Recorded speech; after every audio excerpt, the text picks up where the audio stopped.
بچی نے پوچھا کہ انہوں نے اپنی بہنوں کی اور والدہ کی بہت زیادہ نافرمانی کی، اور یہ آفر مجھے بتایا گیا کہ یہ بچی نے اپنے ماں سے اپنی ان نافرمانیوں کی معافی بھی طلب کر لی ہے، لیکن ماں کبھی کبھی بے بسی میں ان کو بد دعائیں دیتی رہی ہے کہ تیرے ساتھ دنیا میں ایسا ہوگا، قبر میں ایسا ہوگا۔ تو یہ کہتی ہیں کہ معافی کے باوجود میرا دل مطمئن نہیں ہو رہا، میں کیا کروں؟ دیکھیں، پہلی بات تو میں صرف آپ کے پرٹیکولر مسئلے پہ گزارش کرتا ہوں کہ اگر آپ نے صدق دل سے معافی طلب کی ہے، ایسی نہیں کہ ڈرامہ کہ میسج کر دیا امی مجھے معاف کر دیجیے گا، اور اگر آپ معاف نہیں کریں گے تو برود قیامت سرکار کی شفاعت نہیں ملے گی۔ جیسے 15 شعبان میں ہم نے ڈرامے شروع کر دیے ہیں، مجھے معاف کر دیں، کوئی کوتاہی ہوئی کچھ ہو معاف کر دیں۔ بھائی معافی مانگنے کا یہ طریقہ کوئی ہوتا ہے؟ معافی مانگنے کا مطلب اپنے نفس کو ذلیل کرنا ہے۔ زیادتی آپ نے بھری محفل کے اندر کی اور خالی میسج کر کے مجھے معاف کر دو، ایسی بھری محفل کے اندر جا کر ہاتھ جوڑ کے معافی طلب کریں، پاؤں پکڑنے پڑ جائیں تو پاؤں پکڑ کے معافی مانگیں، تب کہیں جا کر آپ کے لیے کوئی خلاصی کا انتظام ہو سکتا ہے۔ ہم نے تو کھیل بنا لیا ہر چیز کو۔ تو اگر آپ نے واقعی صدق دل سے ان بدتمیزیوں کی معافی طلب کر لی ہے اور والدہ پھر بھی راضی نہ ہوئیں اور آپ کا دل مطمئن نہیں ہے، تو پھر آپ کوشش کریں اپنے والدہ کے لیے دعائے بخشش و مغفرت کریں، ان کے ایصال ثواب کا اہتمام کریں۔ جو بھی آپ نیک عمل کریں بس فوراً اللہ کی بارگاہ میں عرض کر دیں یا دل میں نیت کر لیں، اللہ تعالیٰ اس کا ثواب میری والدہ اور بہنوں کو بھی پہنچا دے۔ اور اگر کوئی اچھا ثواب جاریہ کر سکتے ہیں تو آپ ان کے لیے ثواب جاریہ کریں، کسی کو عالم دین بنا دیں، کوئی ایک مفتی تیار کر دیں، دینی طلباء کو آپ مالی سپورٹ فراہم کر دیں، کوئی مسجد بنوا لیں، مسجد کے اندر اپنا حصہ ڈال دیں اس نیت کے ساتھ کہ اس کا ثواب میری والدہ کو پہنچتا رہے۔ تو جب ان کو ثواب ملتا رہے گا، ابھی ان کو تو نہیں پتہ چلے گا، لیکن جب وہ میدان محشر میں آئیں گی تو پہاڑوں کے برابر ان کو نیکیاں نظر آئیں گی۔ تو وہ پوچھیں گی، یہ حدیثوں کے الفاظ اسی طرح کے ہیں، تو وہ پوچھیں گی کہ یہ تو میں نے نیک عمل نہیں کیے، کہاں سے ملا؟ تو اللہ تعالیٰ بتائے گا کہ تیری بیٹی نے صالح ثواب کیا، فلاں دعائیں کی۔ تو امید ہے انشاءاللہ جب اتنا انعام ملے گا ساری زیادتیاں بھلا کر وہ آپ کو معاف کر دیں گی۔ تو اس لیے اس طرح کا اہتمام کریں، اور جتنے میرے سننے والے ہیں وہ سب جس کے ساتھ بھی آپ نے زیادتی کی ہے سب سے پہلے اس سے معافی طلب کریں، لیکن اگر وہ کہیں اور چلا گیا ہے یا فوت ہو گیا تو یہ 3 کام آپ بھی کریں، دعائے بخشش و مغفرت کریں، ایصال ثواب کرتے رہیں، اس کے لیے کوئی ثواب جاریہ کر دیں۔ انشاءاللہ مجھے اللہ کی رحمت سے امید ہے آپ میدان معاشر میں سرخرو رہیں گے۔ اور اس کے علاوہ پھر میں یہ گزارش کرتا ہوں، میں یہ پوچھتا ہوں لوگوں سے، آخری بچے ماں باپ کی نافرمانی کیوں کرتے ہیں؟ اس میں سب سے بڑی وجہ جو ہوتی ہے خود ماں باپ کی تربیت میں کوتاہی ہوتی ہے۔ ہمارے ماں باپ کتنے مجھے ملتے رہتے ہیں، ہم کہتے ہیں اپنے بچوں کی تربیت کریں، وہ سب ہم بالکل تربیت کرتے ہیں۔ اب میں پوچھتا ہوں کہ آپ نے شرعی لحاظ سے جو ریکوائرمنٹ تھی یا شرعی مطالبہ تھا کیا اس کے مطابق تربیت کی ہے؟ تو ان کا کویسچن ہوتا ہے وہ کیا ہے؟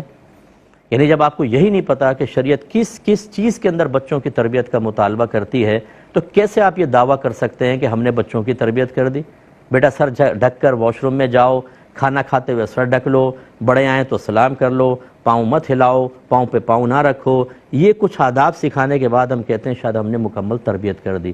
یہ نہیں ہوتا ہے، تربیت میں بہت ساری چیزیں ہوتی ہیں، اور تربیت جو ہے وہ اس کا مطلب یہ ہوتا ہے کہ تبلیغ الشیء الی کمالہ شیئا فشیئا، کسی شے کو درجہ کمال تک پہنچانا آہستہ آہستہ۔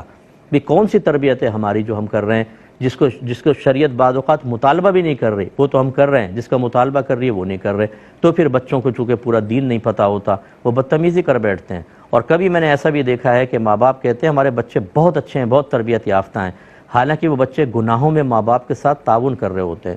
ماں باپ ان کو اچھے ہونے کا سرٹیفکیٹ اسی لیے جاری کر رہے ہوتے ہیں کہ ہم سے بدتمیزی نہیں کرتے، یہ ہماری نافرمانی نہیں کرتے، سر جھکا کے بات سنتے ہیں۔ ٹھیک ہے آپ کے تو کرتے ہیں، کیا اللہ کی بھی فرما برداری کرتے ہیں؟ کیا اللہ رسول کے حق میں بھی بہت بہتر یہ رہتے ہیں؟ کیا دین اسلام کی اطاعت بھی کرتے ہیں؟ نہیں، وہ کوئی مسئلہ نہیں ہے، ہمارے ساتھ ٹھیک ہونے چاہیے تو ہماری تربیت بہت اچھی ہے، ہمارے بچے بہت اچھے ہیں۔ یہ پتہ چلے گا آپ کو میدان معاشر میں کہ آپ کے اگر مفادات آپ کو حاصل ہو رہے تھے، اس بنا پر آپ نے اپنے بچوں کو کامل اور پرفیکٹ تصور کیا، لیکن مذہبی ریکوائرمنٹ کے اعتبار سے انتہائی ان کو ناقص رکھا، تو میدان معاشر میں آپ کے مطالبات پورا کرنے پہ بچوں کو انعام نہیں ملے گا، شریعت کے مطالبات پورے کرنے پہ انعام ہے اور اس میں کوتاہی پر سزا ہے۔ اور نہ آپ کو کوئی ایسا مقام ملے گا میدان محشر میں کہ آپ اپنے بچوں کو اللہ کی بارگاہ میں کہ اللہ تعالیٰ انہوں نے پوری تنخواہ مجھے لا کر دی تھی، سر جھکا کے بات سنی تھی، ماں یہ کہے کہ جی جب میں بیوی کے بارے میں کہتی تھی تو بیٹا جا کے اس کو ڈانٹ دیا کرتا تھا، میری سپورٹ کرتا تھا، اللہ اس کو بخش دے۔ یہ سفارشیں آپ کی وہاں قابل قبول نہیں ہوں گی۔ اللہ کا اپنا قانون ہے، اس قانون کو پورا کرنا چاہیے۔ کتنے ماں باپ ایسے ہوتے ہیں جو بچوں کو گناہوں کا راستہ دکھاتے ہیں، گناہوں کا راستہ۔ والد حرام کما رہا ہے، وہ کہتا ہے بیٹا حلال میں گزارا نہیں ہوگا، میرا کہنا مانو، اور بیٹا اگر کچھ بیچارہ حلال کی طرف آنے لگے تو والد کہتا ہے میں تمہارا باپ ہوں، تم باپ کا کہنا نہیں مان رہے ہو۔ ماں اپنی بیٹیوں سے کہہ رہی ہوتی ہے جھوٹ میں میرا ساتھ دو، تمہارا بھائی آئے گا میں بہو کی شکایتیں کروں گی، تم ہاں میں ہاں ملانا۔ بیٹے کہتے ہیں جی جی جی جی جی۔ یہ آپ تربیت کر رہے ہیں، اس کو آپ تربیت کہتے ہیں؟ یہ فرما برداری حرام اور گناہ کبیرہ ہے، اس لیے کہ نبی کریم صلی اللہ علیہ وسلم نے ارشاد فرمایا کہ اللہ کی نافرمانی میں کسی مخلوق کی اطاعت جائز نہیں ہے۔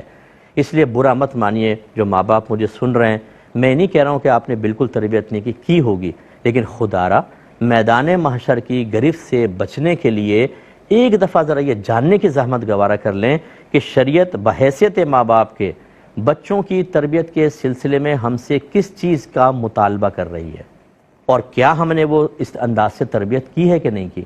جب آپ نہیں کرتے تو آپ کے بچے بے نمازی بنتے ہیں، پھر وہ ڈرگز یوز کرتے ہیں، وہ مافیاز کے ساتھ مل جاتے ہیں، وہ لڑکی بازی کے اندر لگ جاتے ہیں، وہ اپنا ٹائم ضائع کرتے ہیں، وہ بڑے بڑے گناہ کرتے ہیں، حتیٰ کہ زنا تک کرتے ہوئے ہمارے پاس تو اتنے کیسز آتے ہیں۔ میں تو عوامی آدمی ہوں، رات دن میں پبلک سے میرا رابطہ رہتا ہے، کس طرح کے بچے تباہ ہوئے اپنے ماں باپ کی عدم تربیت کی بنا پر۔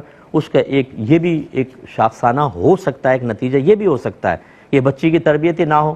اچھا ریکوائرمنٹ ایسی ہے کہ بالکل دیکھو شریعت تمہیں کیا کہتی ہے، ماں باپ کے ساتھ کیا کرنا چاہیے، اچھی بات ہے آپ یہ سمجھائیں، لیکن آپ اپنے لیے تو شریعت کو بیچ میں لا رہے ہیں، لیکن وہ بچوں کی آخرت کے لیے شریعت کہاں ہے؟ وہ بچے کیسے بچیں گے آخرت میں اللہ تعالیٰ کی گرفت سے؟ اس پہ بھی توجہ کریں۔ مجھے امید ہے کہ انشاءاللہ ماں باپ برا مانے بغیر اپنا بھائی سمجھ کے، اپنا بچہ سمجھ کے، یا ایک عالم دین اور لیڈر سمجھ کر، ایک رہنما مربی سمجھ کر میری بات پہ غصہ نہیں کریں گے بلکہ غور کریں گے۔ مختصر